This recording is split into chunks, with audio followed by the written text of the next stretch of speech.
Jesus wurde zum römischen Statthalter gebracht, damit dieser ihn zum Tode am Kreuz verurteilen würde. Maria, was hat Jesus ausgelöst bei Pilatus? Ja, wahrscheinlich hatte er Angst vor dem Volk, weil diese wollten Jesus unbedingt am Kreuz hängen sehen.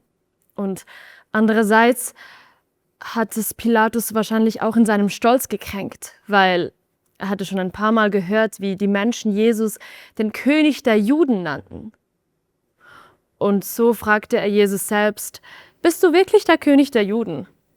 Jesus erklärte ihm, dass er der König des Himmelreichs sei. Doch Pilatus hat es nicht verstanden. Und so wurde er eifersüchtig. Es ging ihm vor allem darum, den König der Juden zu demütigen. Und so zog er Jesus ein purpurrotes Gewand an und er setzte ihm eine schmerzhafte Dornenkrone auf den Kopf. Und er befahl seinen Soldaten, dass sie Jesus verspotten sollten und ihn foltern.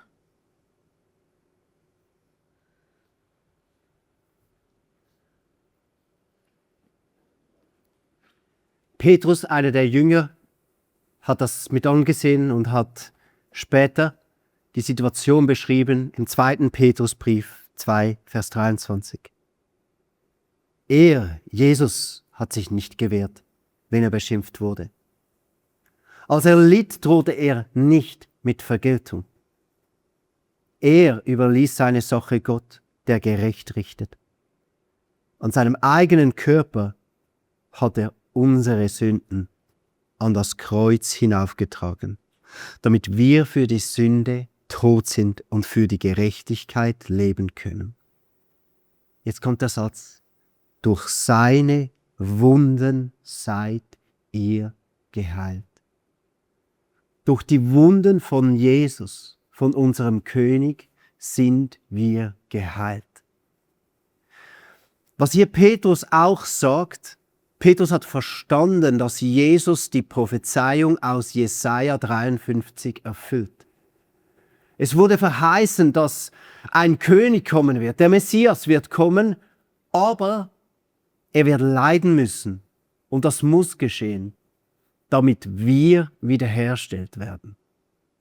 Und das ist das, was hier und was jetzt passiert. Und das ist keine Geschichte, die mal irgendwann stattgefunden hat. Ich glaube, das ist jetzt, das ist hier und heute Kraft in deinem Wohnzimmer.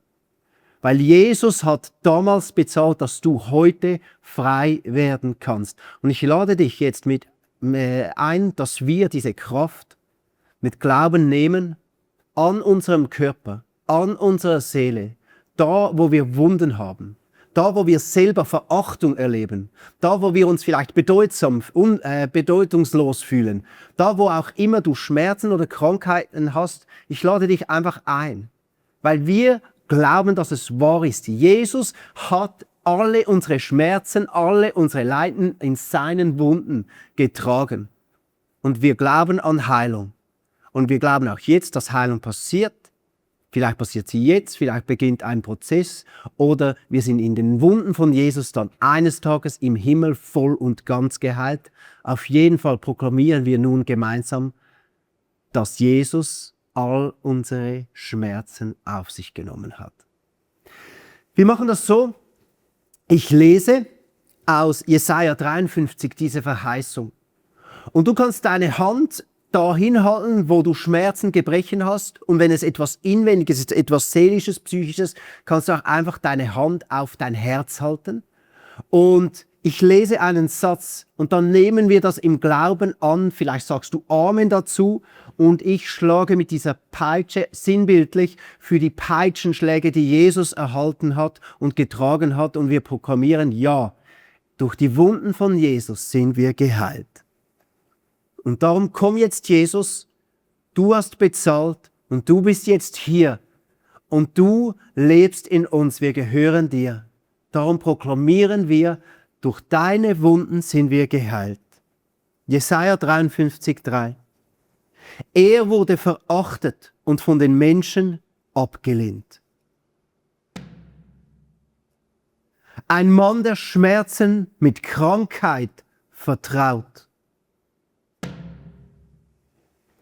Jemand, vor dem man sein Gesicht verbirgt. Er war verachtet und bedeutete uns nichts. Dennoch, Jesus nahm unsere Krankheit auf sich. Er trug unsere Schmerzen. Amen. Und wir dachten, er wäre von Gott geächtet, geschlagen und erniedrigt. Doch wegen unserer Vergehen wurde er durchbohrt. Wegen unserer Übertretungen zerschlagen. Er wurde gestraft, damit wir Frieden haben. Durch seine Wunden sind wir geheilt.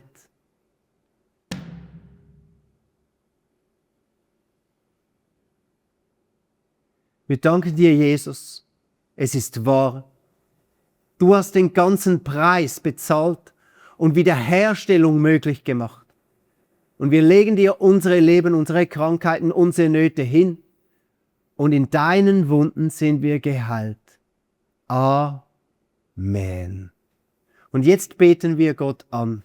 Wir gehen in eine Worship-Zeit, in der wir Jesus danken für alle Wunder, die er jetzt gerade tut, die er noch tun wird und uns eines Tages voll und ganz wiederherstellen wird für eine Ewigkeit zusammen mit ihm. Wir ehren dich, Jesus, und lieben dich. Amen.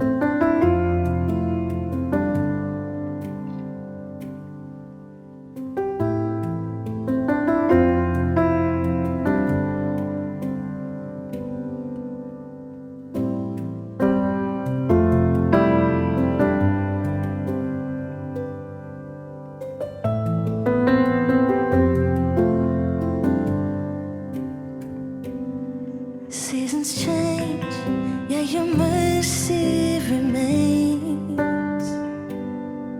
I am sad.